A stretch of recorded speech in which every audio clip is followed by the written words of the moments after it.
Hi, boys and girls. For our read aloud today, we are going to start what is called an author study.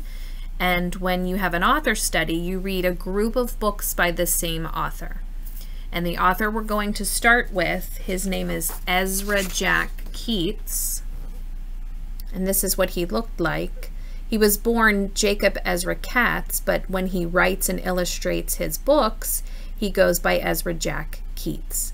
And he dedicated his life to writing stories for children. And he wrote about a family that lives in a city, just like we do. And his stories are about things that the family does. And there's a little boy in the family. And most of Ezra's stories have to do with a little boy named Peter. And the story we're going to start with today is called Peter's Chair. Maybe you read this story before, saw it in preschool or at the library, but it's a pretty well-known children's book written and illustrated by Ezra Jack Keats. He wrote all the words and he illustrated all of the pictures. And this is a pretty good story to talk about with families, especially when new members come along in a family and a lot of feelings are involved. So let's see what happens with Peter's Chair.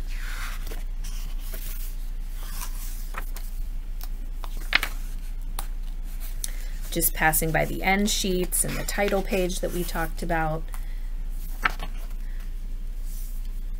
Here we go. Peter stretched as high as he could. There, his tall building was finished. Have you ever built a building like that out of blocks? Maybe you could do that today. Crash! Down it came. Shh, called his mother. You'll have to play more quietly. Remember, we have a new baby in the house. Do you have a new baby or had a new baby? Maybe you were the new baby. Peter looked into his sister Susie's room. His mother was fussing around the cradle. That's my cradle, he thought, and they painted it pink. He used to sleep in that cradle. Now Sister Susie sleeps in that cradle. Hi, Peter, said his father. Would you like to help paint Sister's high chair? It's my high chair, whispered Peter. Do you think Peter still sits in a high chair, though? He looks awful big. He saw his crib and muttered, my crib. It's painted pink, too. Not far away stood his old chair. They didn't paint that yet, Peter shouted. What do you think he'll do? He picked it up and ran to his room.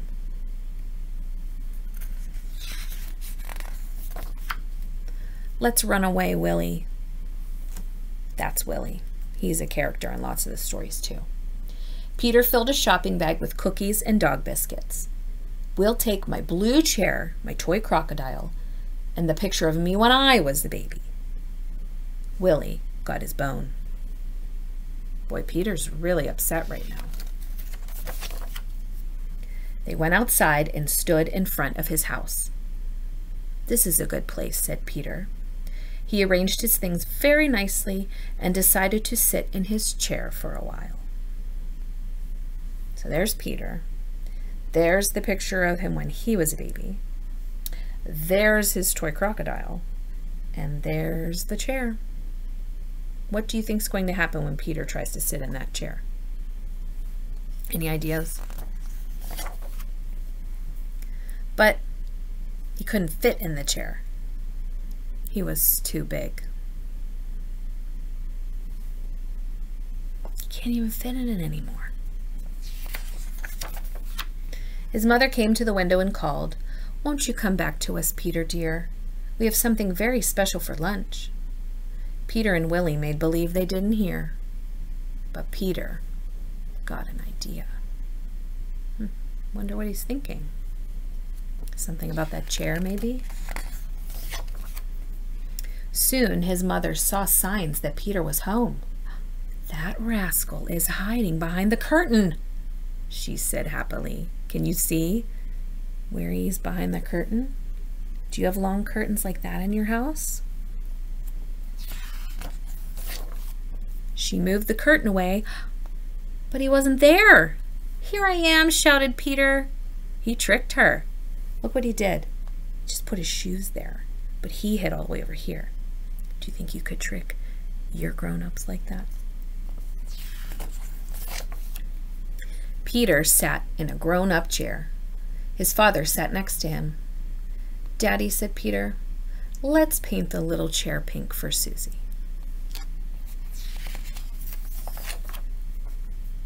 And they did. So Peter came to a realization. He realized he doesn't need that chair or the crib or the cradle or the high chair because he's too big. He gets new things and Susie gets to use what Peter doesn't need anymore. So when I think about this story, I think about how Peter's feelings have changed from the beginning of the story to the end of the story.